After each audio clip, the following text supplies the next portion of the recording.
those who compare themselves are not wise. So avoid every form of comparison. Focus on your unique journey and progress. People are different. We are all unique. That's why no two fingers are equal. No two persons are the same. Hello everyone. Welcome back to my channel. Today I'm going to be sharing with you my personal journey of overcoming low self-esteem.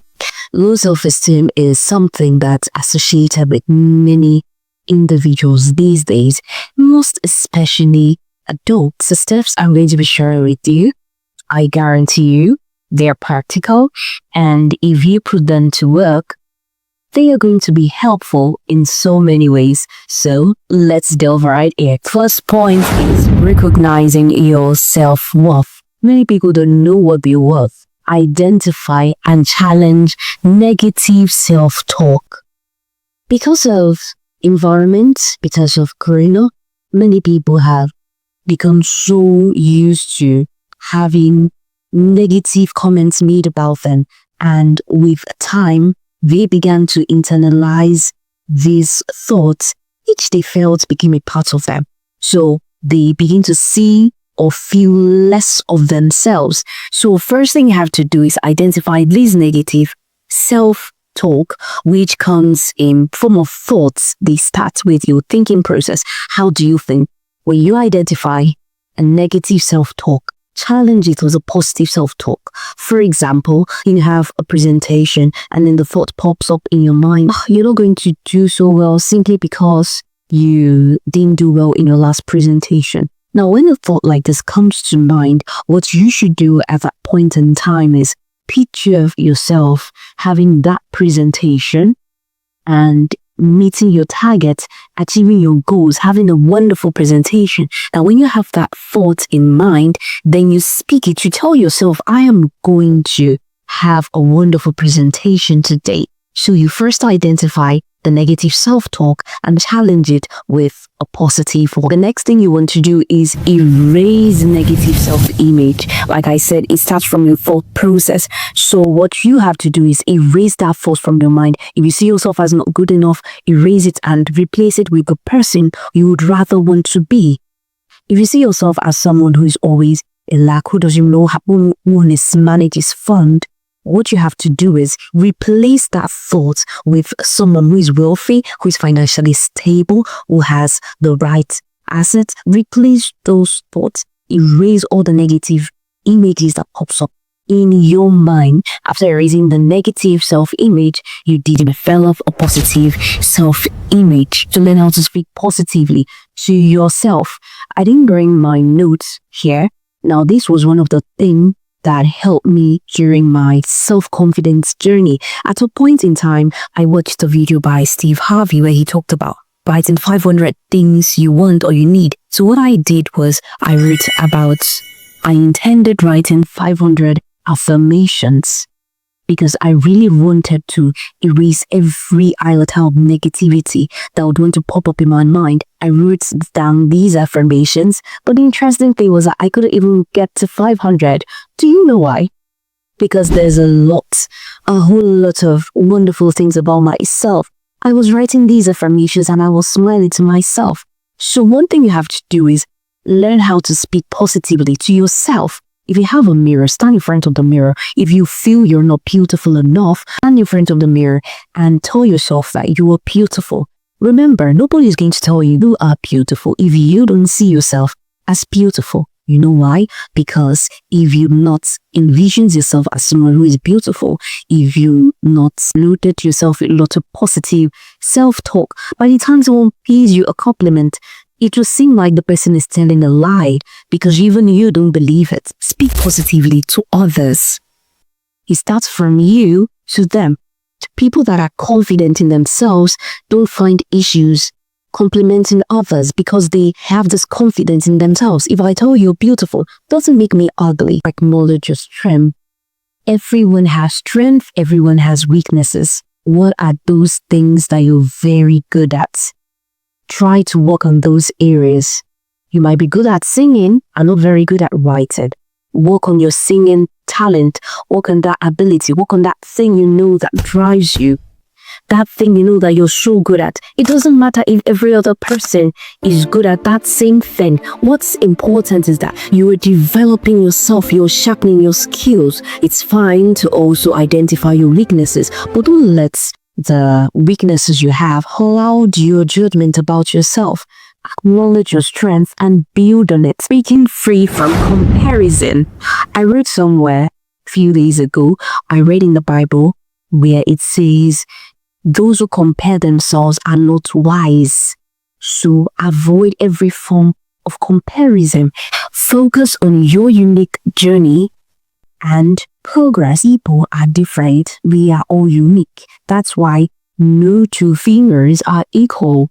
No two persons are the same. Potential shows everything they're different, because the truth is that God created each and every one of us. We are uniquely made. So that also makes your journey unique to you and your progress unique to you.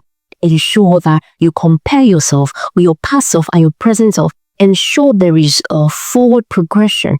Celebrate others' success without comparing. The fact that you don't have something or you've not achieved something doesn't mean you shouldn't celebrate with other people who have attained that achievement. Learn how to celebrate with them.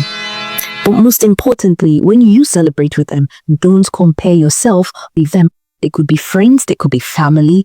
Ensure you celebrate with people with a joyful and cheerful heart. Embrace your imperfections. There is no one who is 100% perfect. We are all working towards being perfect.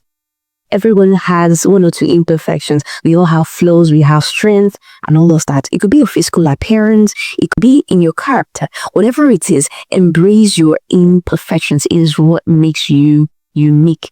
If it can be worked on, you consciously work on it, but love yourself, flaws and all. Don't expect someone else to love you if you don't love yourself. Practice mindfulness and self-acceptance. Mindfulness is paying attention in the present moment without any form of judgment. You are conscious of something, but you're not having any form of judgment in mind. You're conscious of whatever it is you have at that point in time, whatever level you are, but it doesn't get to you. So practice mindfulness and self-acceptance. Accept everything about yourself. Building a supportive network. This can't be overemphasized.